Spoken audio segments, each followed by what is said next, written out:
Class 12 biology में आज हम एक जीन की वंशागति का अध्ययन करेंगे, यानी एक जीन की वंशागति के बारे में पढ़ेंगे। तो सबसे पहले आपको बता दें कि मेंडल ने अपने जो प्रयोग किए थे मटर के पौधे पर, तो मटर के पौधों की ट्रू बीट्स प्राप्त की थी स्वपरागण द्वारा, यानी कि शुद्ध जनकीय पौधे प्राप्त किए थे। अब उन शुद्ध जनकीय पौधों को लेकर उन्होंने संकरण कराया था और संकरण कराकर अपने ये प्रयोग किए थे। उसी में आता है एक जीन की वंशागति। देखिए क्या है एक जीन की वंशागति। मेंडल ने शुद्ध लंबे और शुद्ध बौने पौधों को लेकर संकरण कराया और संकरण कराने के बाद तो यहाँ पर लंबा पौधा, दूसरा जो पौधा था यहाँ पर वो था बौना पौधा। तो मटर का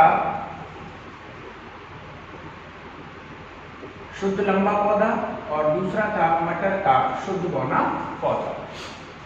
अब इन पौधों के बीच में जब इन्होंने संकरण कराया, इस पीढ़ी को इन्होंने यहाँ पर कहा था पैट्रक पीढ़ी कहा, इसकी पेरेंट्स। अब इनके बीच में उन्होंने क्या कराया, क्रॉस कराया। क्रॉस कराने के बाद उन्होंने क्या देखा कि जो प्रथम पीढ़ी यानी F1 पीढ़ी फिलियली इसको बोलते हैं, प्राप्त जो होती है, प्रथम संतत पीढ़ी जो प्राप्त होती है, वहां पर सभी पौधे लंबे होते हैं, लंबे पौधे यहाँ पर प्राप्त होते हैं। अब इसको इन्होंने क्या कहा, F1 पीढ़ी यहाँ पर इसको कहा, लंबे पौधे यहाँ पर प्राप्त होते हैं। आगे बताएं आपको, ये जो लंबे पौधे हैं ये बिल्कुल अपने जो जनक पौधे हैं उनके समान होते हैं। यहाँ पर जो लंबाई है पौधों की और इस जनक पौधे की जो लंबाई है पैतृक पीढ़ी के, इनके बिल्कुल समान होती है। यहाँ पर कोई ऐसा पौधा नहीं है कि जो लंबे और बौने पौधे के बीच का होता हो यहाँ पर। फिर मेंडल ने क्या देखा, मेंडल ने क्या किया, इन लंबे पौधों यानी F1 पीढ़ी के जो लंबे पौधे हैं इनके बीच में करा दिया स्वपरागण करा दिया। अब स्वपरागण कराने के बाद में क्या हुआ, यानी यहाँ पर भी लंबे पौधे थे, ये इनके बीच में स्वपरागण जब उन्होंने कराया तो क्या देखा कि यहाँ पर 75 पौधे यानी कि 100 में अगर हम बात करें तो 75% पौधे यहाँ पर लंबे प्राप्त होते हैं और 25% पौधे यहाँ पर बौने प्राप्त होते हैं। यहाँ पर बौने पौधे यहाँ पर मिलते हैं। यहाँ पर इस पीढ़ी के लिए इन्होंने कहा F2 पीढ़ी यहाँ पर कहा। अब यहाँ पर जो लंबे पौधे प्राप्त होते हैं वो अपने इस जनक पौधे के समान होते हैं, बौने पौधे जो प्राप्त होते हैं ये अपने इस जनक पौधे के समान होते हैं। यहाँ पर भी कोई मध्य लक्षण वाला यानी कि बीच के लंबाई वाला कोई पौधा यहाँ पर प्राप्त नहीं होता है यहाँ पर।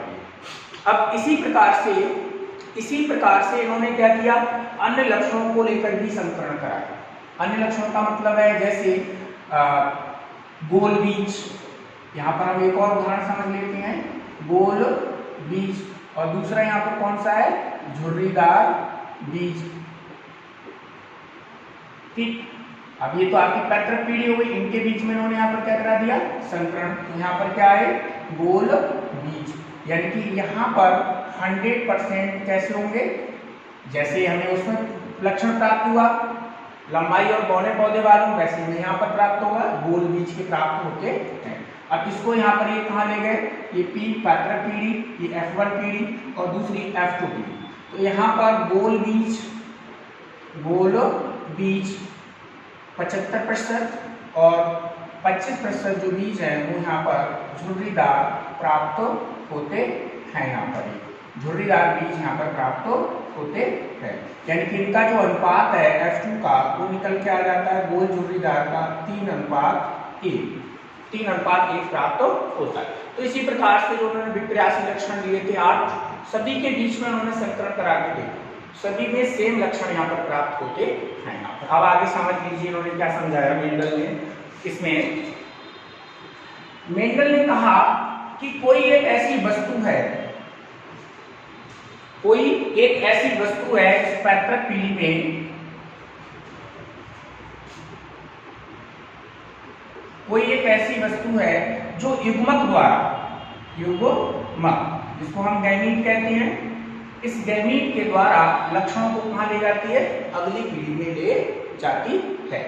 अब इस वस्तु को जो ले जा रही लक्षणों को अगली पीढ़ी में, इस वस्तु को मेंडल ने कहा कारक, फैक्टर।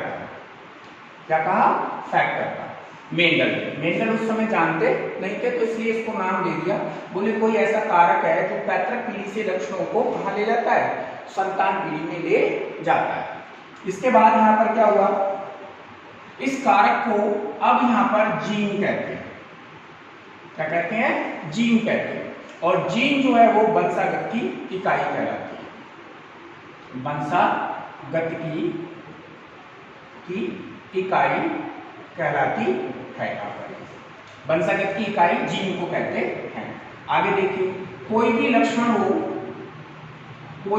हो, प्रत्येक लक्षण के लिए एक जोड़ा जीन होता है। जो जिम्मेदार होता है वो कौन होता है, एक जोड़ा जीन होता है। किसी भी लक्षण को उत्पन्न करने के लिए एक जोड़ा जीन जो है वो उत्तरदायी यहाँ पर होता है। आगे देखिए, अब इन्होंने, मेंडल ने क्या बताया, बोले यहाँ पर विप्र्यासी लक्षणों के जो कारक होते हैं उनको एलील कहते हैं। जो जोड़ा होता है उसको एलील कहते हैं। जैसे लंबे पौधे और बौने पौधे, अब इन दोनों के जो प्रतीकात्मक कारक होंगे उनको यहाँ पर एलील कहते हैं। एलील किसको कहा, जैसे लंबा पौधा है तो यहाँ पर जो कारक होंगे वो कैपिटल टी होंगे, बौना पौधा है तो यहाँ पर इसके कारक कौन होंगे, स्मॉल टी होंगे। तो ये आगे कारक जीन आ गए। अब इन्होंने यहाँ पर एलील के लिए क्या बताया, एलील के लिए बताया कि कैपिटल टी और कैपिटल टी ये क्या है, लंबाई का एलील है। स्मॉल टी ये किसका है, बौने पौधे के लक्षण का एलील है, ये भी लंबाई के लिए ही है। दूसरा कैपिटल टी स्मॉल टी ये भी क्या है, लंबाई के लिए एलील यहाँ पर होगा। फिर उन्होंने क्या बताया, बोले युग्म विकल्पी एलील। तो युग्म विकल्पी एलील कौन से होते हैं भाई, विप्र्यासी लक्षणों के जो कारक है उस जोड़े को युग्म विकल्पी एलील कहते हैं। युग्म विकल्पी एलील कहेंगे यहाँ पर। तो एक लंबाई का कारक आ गया इसमें और दूसरे बौने पौधे का कारक यहाँ पर ये आ जाता है, तो इसको यहाँ पर युग्म विकल्पी एलील कहते हैं यहाँ पर। अब आगे हम यहाँ पर सीखने पड़ेंगे थोड़ा सा, आगे हम इसको देखेंगे। बोले capital T capital, small T, तो ये टॉल और ये डॉग, यानी कि यहाँ पर ये पौधे कैसे मटर के लंबे और यहाँ पर ये पौधे कैसे हैं, बौने। ठीक पैतृक पीढ़ी में है। इनके बीच में क्या करा दिया, संकरण कराने पर यहाँ पर क्या आया, कैपिटल टी स्मॉल टी। दूसरे वाले में यहाँ पर क्या आएगा, कैपिटल टी स्मॉल टी। इसको यहाँ पर क्या कहेंगे, पैतृक पीढ़ी, और ये क्या कहलाएगी, F1 जनरेशन कहलाएगी। अब यहाँ पर 100% पौधे कैसे हुए, लंबे पौधे प्राप्त होते हैं। यहाँ पर लंबे पौधे यहाँ पर प्राप्त होते हैं, प्लांट्स। अब देखिए यहाँ पर क्या है भाई, इस पीढ़ी में लंबाई का भी लक्षण आ गया और बौने पौधे का भी लक्षण आ गया, लेकिन यहाँ पर एक लक्षण ही प्रदर्शित कर पाता है अपने आप को, दूसरा जो लक्षण है वो अपने आप को प्रदर्शित नहीं कर पाता है। अब आगे देखिए यहाँ पर इनके बीच में करा दें हम स्वपरागन। क्या करा दें, स्वपरागन करा देंगे। स्वपरागन करा देंगे सेल्फ पॉलिनेशन करा दें। यहाँ पर कराने पर क्या होगा, देखिए कैपिटल टी स्मॉल टी, इसके साथ संकरण कैपिटल टी स्मॉल टी, जो जाइगोट बनेंगे वो इस प्रकार के होंगे। ये जो है F2 कहलाएगा। अब यहाँ पर 3 पौधे कैसे हैं, लंबे, और एक पौधा यहाँ पर कैसा है, बौना, यहाँ पर बौना। तो जो अनुपात आया वो कितना आया, F2 का 3:1 आया। अब आगे हम यहाँ पर समझेंगे समयुग्म जीव। देखिए क्या है समियोजी,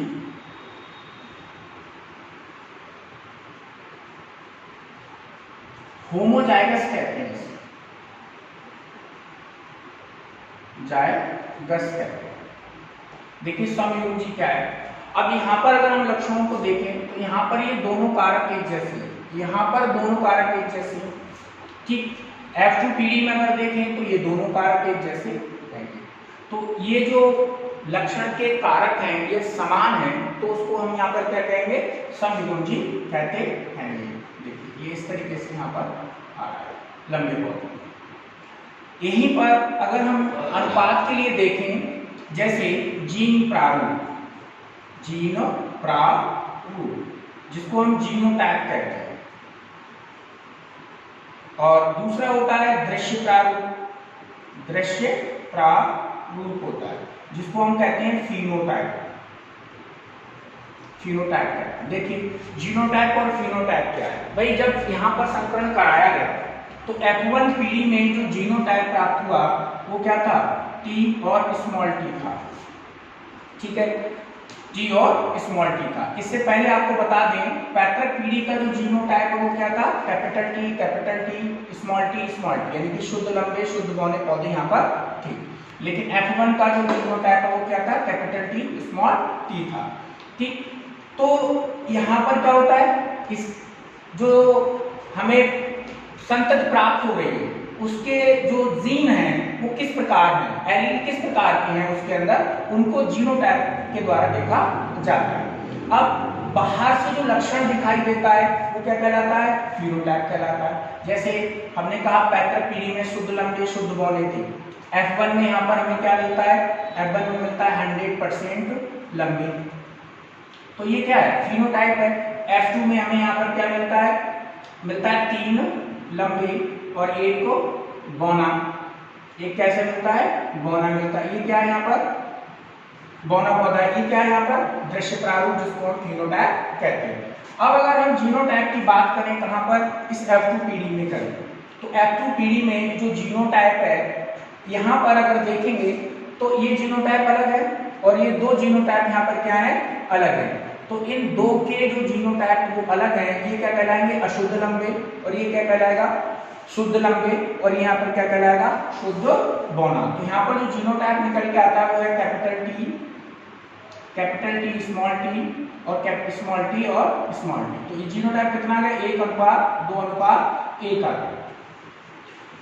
हालांकि यहाँ पर 3 पौधे कैसे हैं, लंबे, यानी कि 3/4 जो है वो प्लांट्स कैसे होते हैं, लंबे, 1/4 यहाँ पर कैसे होते हैं, बौने होते हैं। लेकिन इसके अंदर 1/4 कैसे होते हैं, शुद्ध लंबे, और बाकी जो हो गए यहाँ पर 2/4 कैसे होते हैं, यहाँ पर अशुद्ध लंबे होते हैं यहाँ पर ये, ठीक। देखिए यहाँ पर जैसे लंबे और बौने पौधों के बीच में संकरण कराया गया, तो F1PD में जो लंबे पौधे प्राप्त होते हैं वो बिल्कुल जनक के जैसे होते हैं। यहाँ पर कैसे होते हैं, ये जो पेरेंट्स हैं इसके बिल्कुल समान होते हैं। अब इसके अंदर क्या है, दोनों के लक्षण हैं, तो एक लक्षण यहाँ पर दिखता है, जो लक्षण हमें दिखाई देता है उसको कहते हैं प्रभावी लक्षण। तो प्रभावी लक्षण यहाँ पर कौन सा हुआ, पौधे की लंबाई, लंबा पौधा। और दूसरा जो लक्षण दिखाई नहीं देता है उसको कहते हैं रेसेसिव अप्रभावी लक्षण कहते हैं, इसको डोमिनेंट कहते हैं, इसको यहाँ पर रेसेसिव कैरेक्टर कहते हैं यहाँ पर भाई। तो इसमें रेसेसिव कैरेक्टर कौन सा हो गया, बौने पौधा, और बाकी इसमें कौन सा हो गया, लंबा पौधा यहाँ पर हो जाता है। अब इसी में ही हम यहाँ पर क्या देख रहे हैं भाई, एक लंबा और ये बौना, ये लक्षण एक दूसरे के क्या है, विपर्यासी लक्षण है, विपर्यासी लक्षण है। तो इन विपर्यासी लक्षणों की वंशागति को भाई, इन विपर्यासी लक्षणों की वंशागति में जो संकरण कराया जाता है उसको हम एक संकर संकरण कहते हैं। तो यहाँ पर जो अभी हम अध्ययन कर रहे हैं ये यहाँ पर क्या है, मोनो हाइब्रिड क्रॉस है, मोनो हाइब्रिड क्रॉस कहलाता है यहाँ पर। तो यहाँ पर क्या करते हैं, एक लक्षण की वंशागति के लिए संकरण कराया जाता है, ठीक है, तो उसको मोनो हाइब्रिड क्रॉस कहते हैं यहाँ पर, ठीक है। अब हम यहाँ पर जो संकरण जब कराते हैं तो संकरण में जो जीनोटाइप है और जो फिनोटाइप है इसको हम पुनेट चेकर बोर्ड के द्वारा, पुनेट का जो चेकर बोर्ड होता है उसके द्वारा हम इसको देख सकते हैं, उसके द्वारा हम इनको ज्ञात कर सकते हैं। यहाँ पर जैसे अगर हम यहाँ पर बात करें पुनेट चेकर बोर्ड, तो पुनेट चेकर बोर्ड में क्या होता है, चौकोर खाने होते हैं इस तरीके से। ये अब हमने यहाँ पर कराया कैपिटल टी, स्मॉल टी, इनके बीच में संकरण कराया तो यहाँ पर क्या आ गया, कैपिटल टी स्मॉल टी। इसको हमने क्या कहा, पेरेंट्स पीढ़ी, उसको हमने यहाँ पर क्या कहा, F1 का। अब मान लीजिए हमें F2 पीढ़ी का ज्ञात करना है, तो यहाँ पर हम क्या करेंगे, कैपिटल टी और स्मॉल टी, और एक तरफ फिर दूसरी तरफ हम यहाँ पर क्या रख देंगे, कैपिटल टी स्मॉल टी। ये मान लीजिए मेल है तो इधर वाला यहाँ पर कौन सा होगा, फीमेल होगा, फीमेल प्लांट यहाँ पर प्लांट्स है। तो ये और इसके साथ आ गया तो क्या कहलाएगा, कैपिटल टी, ये इसके साथ आ गया कैपिटल टी और स्मॉल टी, ये इसके साथ चला गया कैपिटल टी और स्मॉल टी, इसके साथ चला गया यहाँ पर स्मॉल टी और स्मॉल टी। तो यहाँ पर ये पौधा कैसा होगा, टॉल यानी कि लंबा, ये भी कैसा होगा, टॉल, और ये भी यहाँ पर कैसा होगा, लंबा, और ये यहाँ पर कैसा होगा, बौना पौधा होगा। तो F2 में जो अनुपात निकल के आता है वो हम यहाँ से बता सकते हैं 3:1। ये क्या कहलाएगा, फिनोटाइप रेशो कहलाएगा। अब इसका जीनोटाइप रेशो निकालना है तो हम क्या निकालेंगे, जीनोटाइप में capital T homozygous, capital T small T heterozygous, फिर यहाँ पर क्या आ गए, होमोजाइगस। तो यहाँ पर अनुपात कितना आ गया, 1:2:1। तो इस तरीके से हम पुनेट से क्या निकाल सकते हैं, जीनोटाइप का अनुपात जो है वो ज्ञात कर सकते हैं। यहाँ पर ये ठीक है। यहाँ पर देखिए भाई, अभी हम यहाँ समझ रहे थे कैपिटल टी, यानी कि यहाँ पर ये पौधा कैसा है, लंबा, ठीक है, प्रभावी है। दूसरा ये है अप्रभावी, और ये जो पौधा है वो यहाँ पर क्या कहलाएगा, बौना कहलाएगा। तो ये हो गया प्रभावी, डोमिनेंट, और ये हो गया यहाँ पर अप्रभावी, ठीक।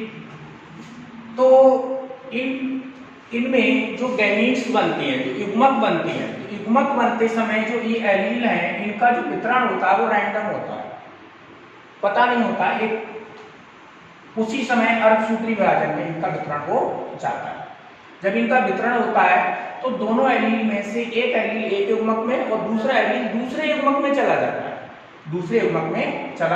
है, तो इस तरीके से फिर ये युग्मक साथ साथ आते हैं और अपने जो अभिव्यक्ति है उसको करते हैं, प्रदर्शित करते हैं यहाँ पर।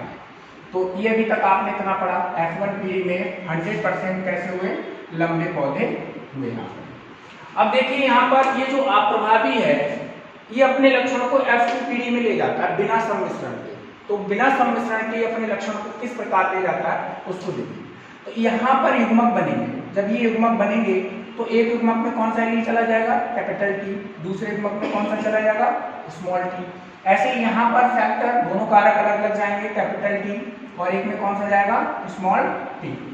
अब ये कारक क्या होंगे भाई, जब निषेचन की क्रिया होगी, फर्टिलाइजेशन की होगी, तो ये पुनः फिर साथ साथ आ जाएंगे, कैपिटल टी, यानी कि पौधा कैसा होगा, शुद्ध लंबा। ऐसे ही यहाँ पर ये दूसरे वाले में कैपिटल टी स्मॉल टी अशुद्ध लंबा, यहाँ पर ये कैपिटल टी स्मॉल टी अशुद्ध लंबा, और ये देखिए यहाँ पर आ गया स्मॉल टी यानी कि बौना यहाँ पर आ जाता है, जिसको हम कहते हैं शुद्ध बौना। और ये यहाँ पर क्या हो गए, अशुद्ध लंबे यहाँ पर पौधे हो गए, और ये यहाँ पर क्या हो गया, शुद्ध लंबा पौधा यहाँ पर हो जाता है। इसको हम यहाँ पर क्या कहते हैं, F2 पीढ़ी कहते हैं। और यहाँ पर ये जो बन रहे हैं इनको हम यहाँ पर क्या कहेंगे, युग्मक कहेंगे, गैमीट कहते हैं यहाँ पर। अब देखिए, जो F1 पीढ़ी में, F2 पीढ़ी में बाहर से तो देखकर हमें पता चल रहा है कि यहाँ पर लंबे हैं और 75 लंबे और 25% बौने पौधे हैं, लेकिन इनका जीनोटाइप अनुपात हम नहीं निकाल सकते। तो जीनोटाइप अनुपात निकालने के लिए हम यहाँ पर क्या करते हैं, टेस्ट क्रॉस कराते हैं। क्या कराते हैं, टेस्ट क्रॉस कराते हैं। तो टेस्ट क्रॉस में हम यहाँ पर क्या करते हैं, F1 पीढ़ी का लंबा पौधा या F2 पीढ़ी का लंबा पौधा लेते हैं, उस F1 या F2 पीढ़ी के लंबे पौधे का जो संकरण है वो हम किसके साथ करा देते हैं, बौने पौधे के साथ यहाँ पर करा देते हैं। तो इस प्रकार जो हमें परिणाम प्राप्त होता है वो टेस्ट क्रॉस कहलाता है। यहाँ पर ये देखिए किस प्रकार के द्वारा हम देख सकते हैं, जैसे F1 पीढ़ी का कैपिटल टी स्मॉल टी है, दूसरा यहाँ पर स्मॉल टी, ये यहाँ पर कैसा है डार्क बौना, और यहाँ पर ये पौधा कैसा है लंबा है, लंबा पौधा है। इनके बीच में अगर हम यहाँ centre capital T small T और यहाँ पर स्मॉल टी और स्मॉल टी, तो यहाँ पर 50% कैसे प्राप्त हुए, चलो शुरू करो। तो यहाँ पर 50% कैसे होते हैं लंबे होते हैं, और 50% यहाँ पर कैसे होते हैं बौने पौधे होते हैं। अगर हम इनका जीनोटाइप अनुपात देखें तो ये यहाँ पर कैसा हेटेरोजाइगस, ये हेटेरोजाइगस, दोनों मिलाकर कितने हो गए 100%। यहाँ पर जो लंबे पौधे हैं वो कैसे हैं हेटेरोजाइगस हैं, और 100% जो बौने पौधे हैं वो हमेशा कैसे होंगे होमोजाइगस ही होंगे। यहाँ पर ये होमोजाइगस ही होते हैं।